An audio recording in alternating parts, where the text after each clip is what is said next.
So, ladies and gentlemen, tonight on Sports File, we're going to take a humorous and a kind of a sad look at probably of the modern era one of the worst, if not the worst, players in Major League Baseball history.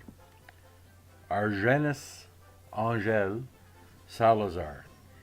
Now, the Montreal Expo has put a lot of faith in this Venezuelan prospect, and he signed him as a free agent in the early 80s.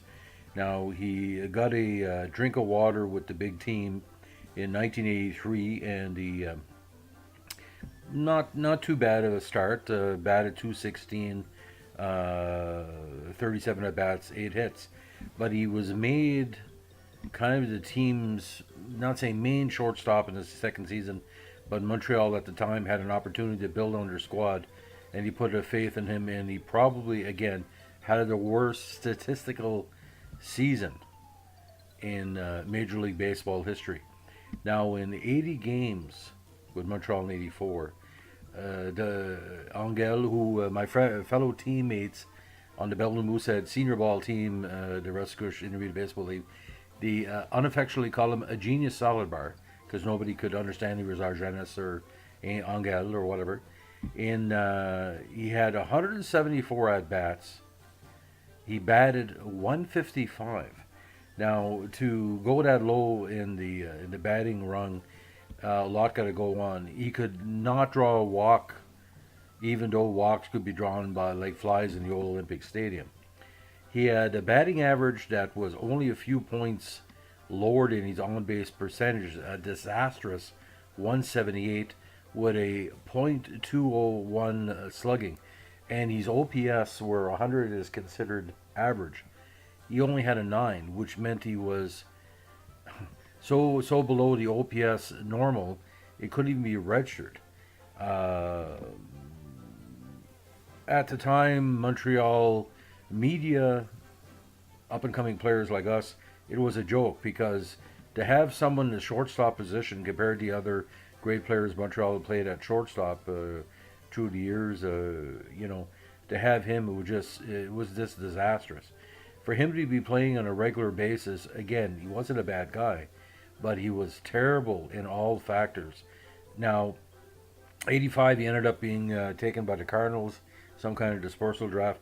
He did go back in Major League Baseball with Kansas City in 86, 87.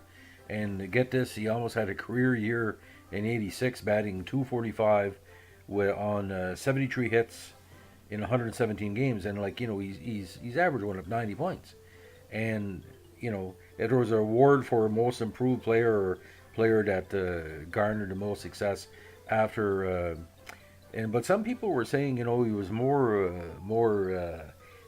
he needed the American League to develop his skills. But I mean, the National League, he was batting 8th all the time because of the pitcher rule. There's no DH in the NL, and he was a headache. The Quebec Expos announcers, the radio announcers, Dave Van Horn. I do remember one occasion. I think it was a game of the week involving the Expos, and the announcer for ABC said, might as well go to commercial. He's going to do nothing. He did nothing. I think there was an occasion he had only a 1 hit in, I don't know, 36 at bats or something, or he reached base only one time in 36 at bats. And when he was on the road, he wasn't too bad. I think he batted like 170.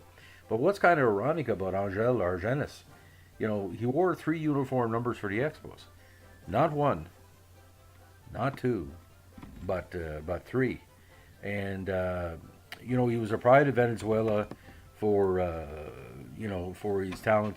He had some acclaim in his hometown, but when a player like this arrives, there should be better scouting. But his fielding wasn't that terrible. He had a percentage that was pretty well normal for shortstops at the time. And actually with Kansas City, he had a decent fielding average of 981. So I mean, he was there kind of partially for his glove as a stopgap. But I mean, a horse with a bat and swinging it with his tail would have a better average than this guy.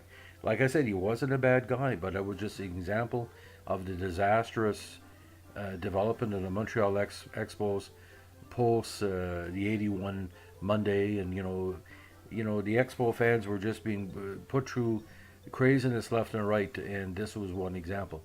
So, ladies and gentlemen, to all the Montreal Expos fans, Angel, Argena, Salazar, hopefully we can go back in time when the DeLorean won these years and put a better shortstop, maybe get Chris Speier back or whatever. But my God, the '84 Montreal season, it was a tremendous, tremendous bummer because you look at their lineup, and he even brought back Jim Fanning after he fired the mediocre Bill Verdon as manager. This year the team, they had only four players in a lineup that could hit consistently. Now Tito Francona or Terry Francona had a good career year, batting 346. But I mean, you go past Carter and Wallach and Raines and Dawson, and they literally had nothing. Now Doug Flynn was no better, but at least Doug Flynn had he could draw a walk. He had a good batting average. But if you look at the stats, go on, like I said, baseballreference.com and look at the '84 team. Angel Salazar stands out like a sore thumb. And he was quite still young at the time. He's only 22. But at that age, if you're coming from Dominican or Venezuela, people should know right away that if you can't hit, why would you have a Latino player? Because the Latino players are there because you have bat management, bat movement. So, ladies and gentlemen, on this rainy Monday night, we tell everybody again to have a good evening. But like I said, I sometimes chuckle about what we used to call them at the Belle de Mooseheads, but we used to call that back in the day no bat. And some days he had no field, but he literally had no bat. And like I said, a blind sloth with a wiffle ball could get more hits than him. He had no reason to be at the plate in any shape or form. Terrible batting stance, terrible presence at the plate. He was almost half scared, like a grown-up version of the Bad News Bears Latinos from that movie in 1976 with Walter Matthau and Tatum O'Neal. Anyway, he's the only Latino player in the '80s that I watched that couldn't hit. That says a lot. If that's racist, I think every Latino player or a player from Dominican or whatever is. Look at Vladimir Guerrero. He strikes out. There's more excitement. At least he's trying to hit the ball. I don't know what this guy was doing. Anyway, have a good evening. Bye.